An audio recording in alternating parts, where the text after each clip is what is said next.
I always thought it would be cool if you could go back and listen to the day-to-day of today's highest achievers as it happened, as opposed to 30 years later after they've made it. I believe there's a giant disconnect between ground zero and the top floor because we only see the top floor and the top floor only talks about the top. How valuable would that be? And so it goes without saying, but I believe I'll make it there. And this is the documented journey through each level. My name is Bryson Sessions, and you are listening to the Bed Podcast. Okay, so hopefully the quality on this one's not too bad. I'm just using my phone. I don't have my AirPods. So I've been reading more in $100 Million Leads by Alex Hormozi. And he's talking about how to find the constraints in your business and how to find, for example, don't fire your sales guys if you have an advertising problem.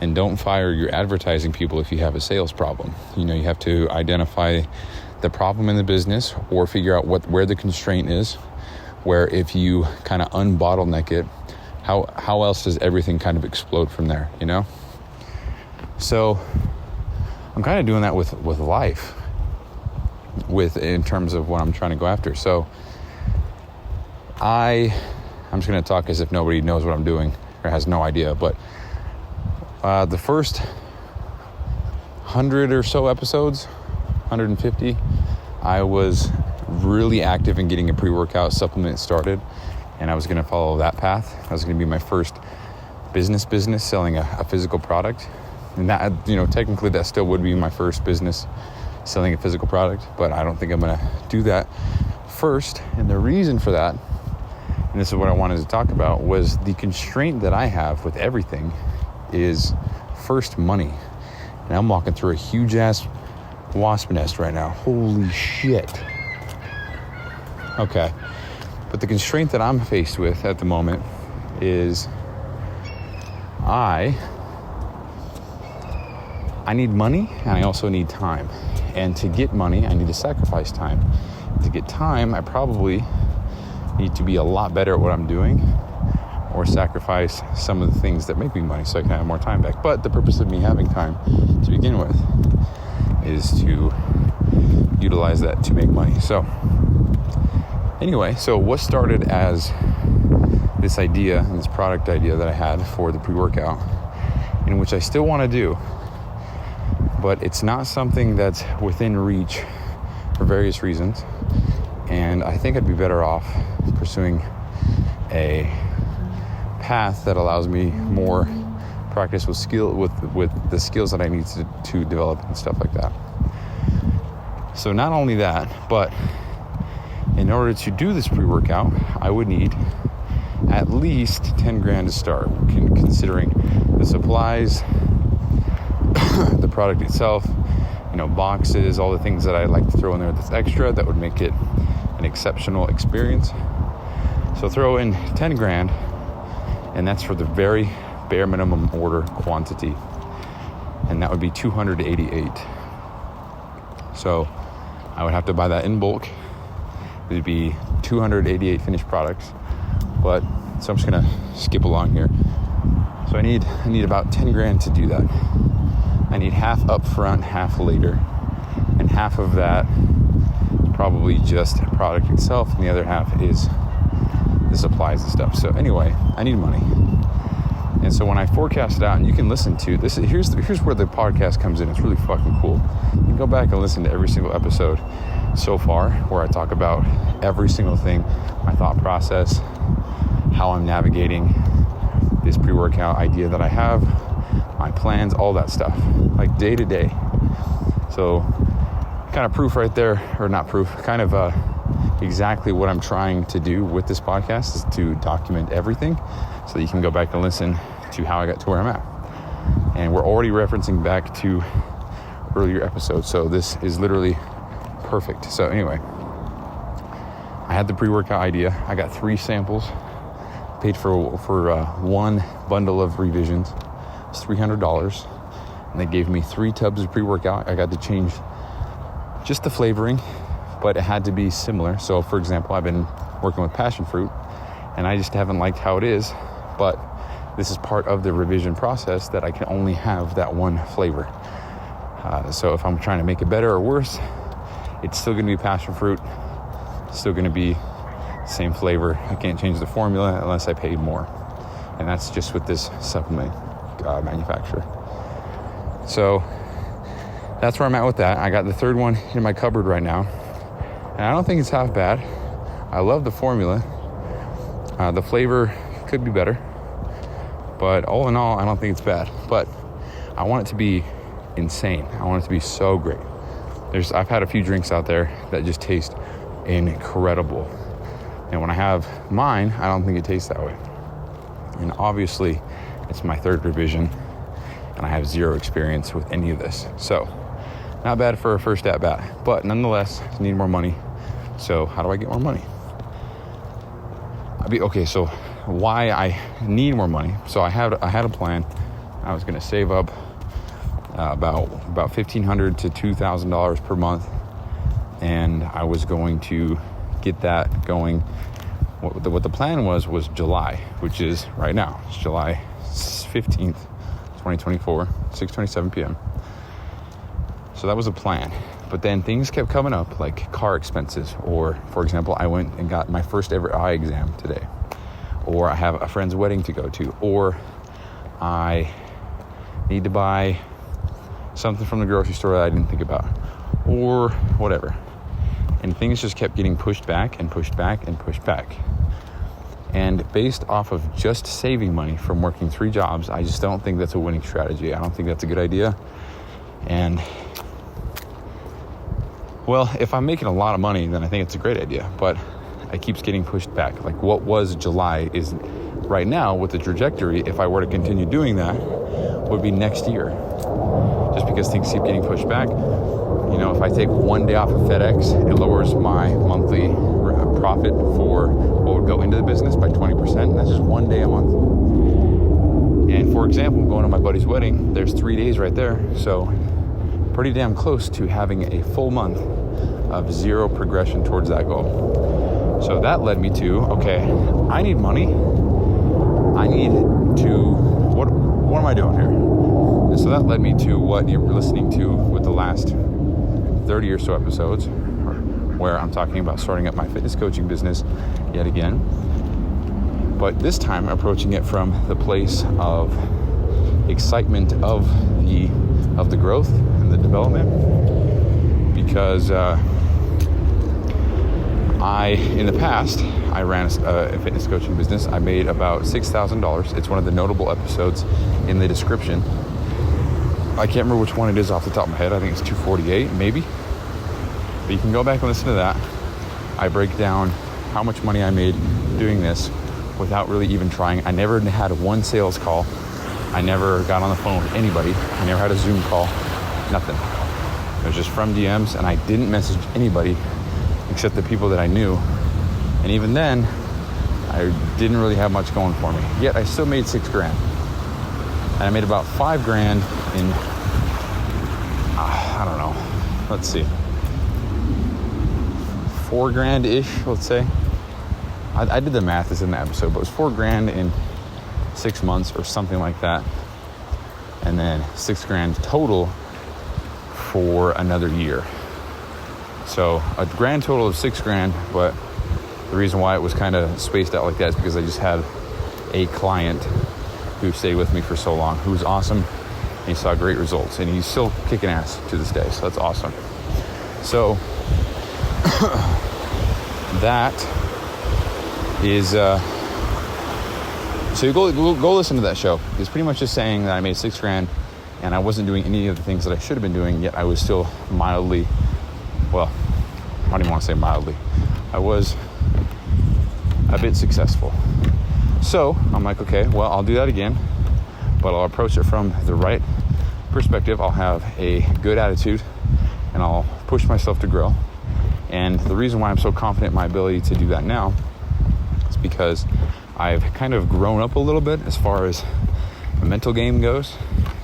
I know what discipline is. I know what resilience is. I know how to build willpower. I know how to call on that shit when I need it, you know. And it's courtesy to the 75 Hard program. I will never not mention it. It changed my life forever. And in case this is the first ever show you've ever listened to, I'm on day 17 of phase 3 of the Live Hard program, which is a full year.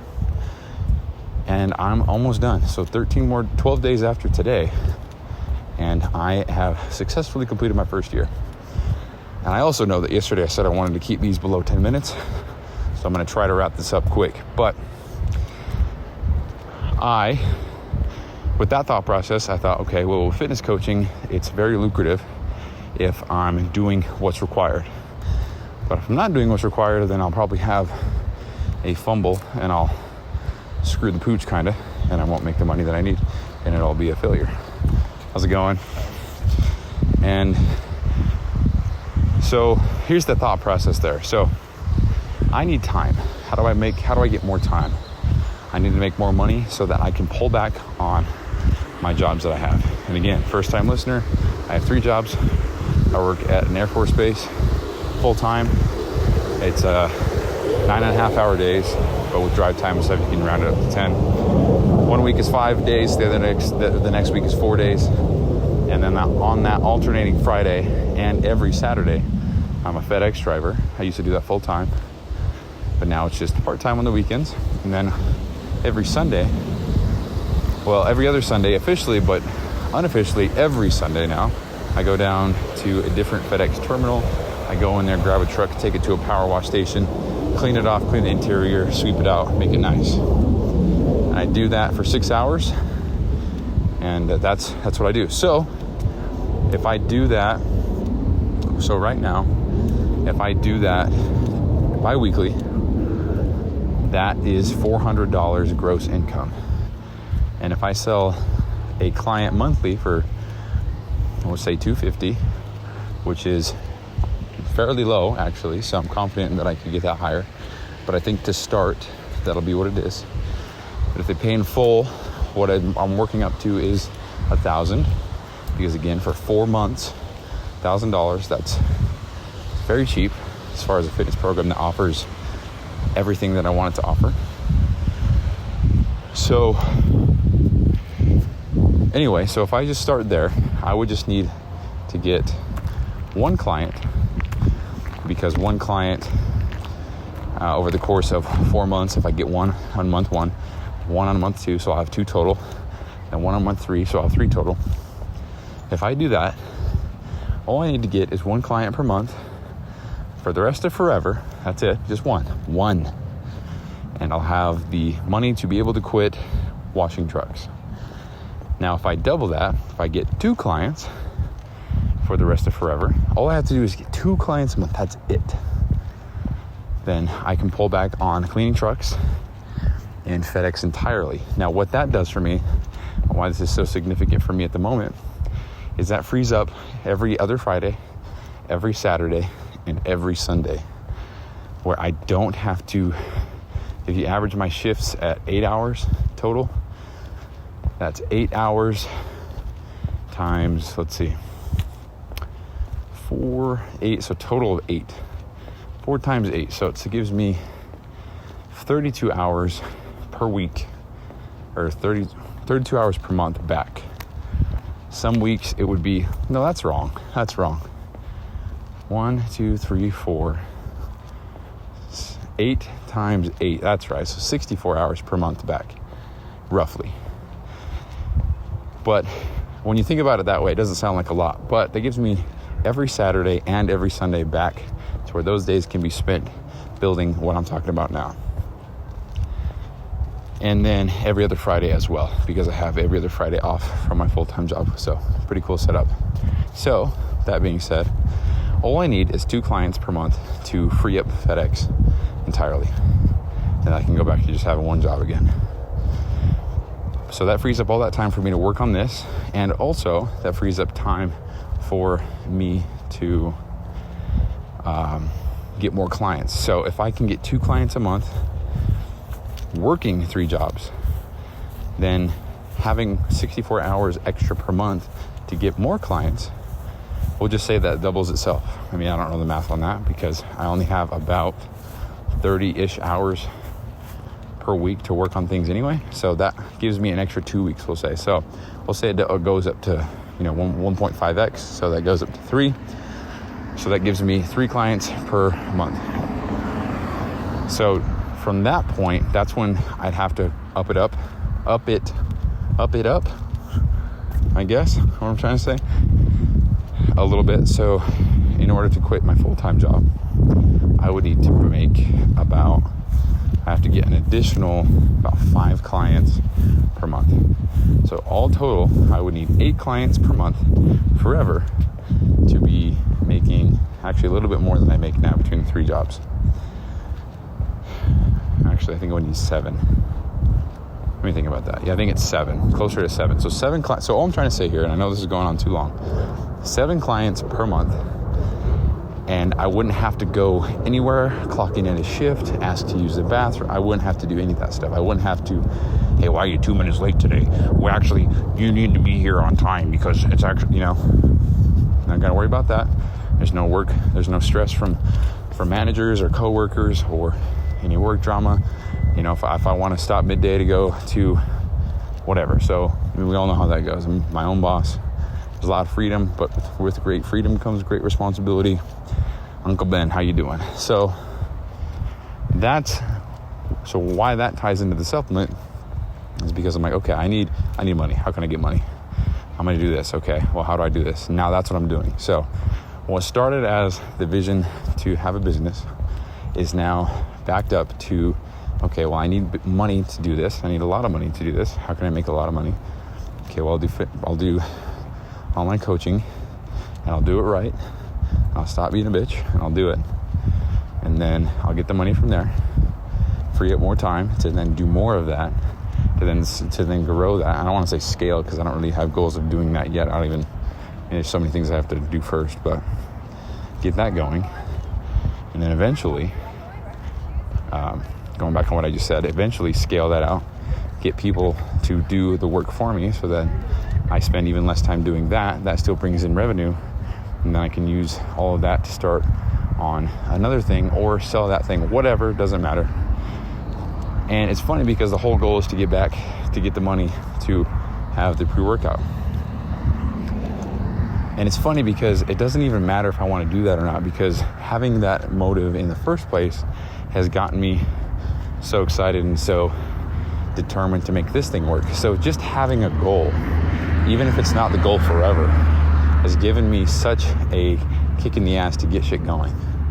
So I think there's some evidence right there that just setting goals, even if you probably won't stick to them, to that exact goal, I think there's a lot of benefit in just having the goals anyway.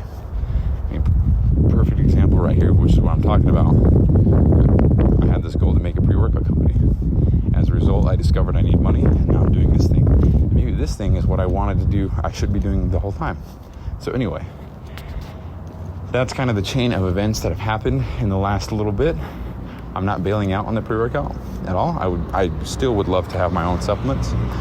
I think it would be a great perk to have my own supplements and to give them to all the clients who sign up as well as an exclusive bonus, maybe make them only available to the program. So a lot of different things coming down the pipeline, but the most important thing is I'm just identifying problems in my workflow, the constraints that I have with what I'm trying to get to, and I'm working on fixing those and unbottlenecking my life. Because right now, the thing that I need most, I can't have, and that's time.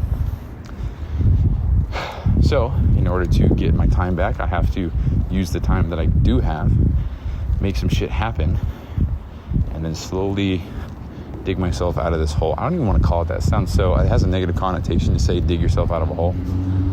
But I buried myself a little bit here. I'm not complaining. It is what it is. I'm not burnt out or whatever. I'm all right. But I would like more time for myself and to work on the things that I want to work on. Because I would rather work on my own shit as opposed to drive a FedEx truck around. So anyway, with all that being said, that's kind of the chain of events that have happened. That's what's going on. And so that's the thought process. That's where I'm at right now. So that being said, that's the show. It's, episode 270. It's crazy. And yeah, thanks you for listening. It's day 17 of, the fuck was that? Day 17 of Live Hard. And I'm almost done. Phase 3, dude, I'm almost done. I'm so ecstatic at the fact that I'm going to complete this. There's no way I'm going to fail. I triple check my food log every night. I triple check my empty water bottle. I shake the hell out of it to make sure I got every drop. I mean, shit, dude, even for my random act of kindness today, I took the garbage out for the lady that cleans our break room at work, but I didn't feel like that counted. I feel like anybody could do that and wasn't really thoughtful. So I didn't count it. So like I want to do this the right way, and I think I'm overthinking it, overcomplicating it, and doing a little bit more than I should. But as long as I can complete this with a clear conscience, man, I've done the program exactly how it's supposed to be done, and I'm very proud of that. So with that being said, that is the show. Thanks for listening. It's 270. Again, it's July 15th, and I'm going to do better at keeping these shorter. I'm trying not to ever exceed 20 minutes, but really keep it below 10. So we'll see how that goes. I've said it before. But anyway, thanks for listening. Catch you in the next one. Peace. Hey, thanks for listening, and quick reminder here. So this podcast doesn't prioritize professionalism or quality at all. It's just meant to be a shoot from the hip type podcast with the intent just to get a quick message out. So some episodes might be inaudible in 30 seconds and others might be 45 minutes and super crisp sounding. So all these are being made so that by episode 7,305, which is 20 years, we can come back and see the entire playbook of how I made it to wherever I'm going. So thank you so much for listening. I really appreciate it. I'll talk to you soon.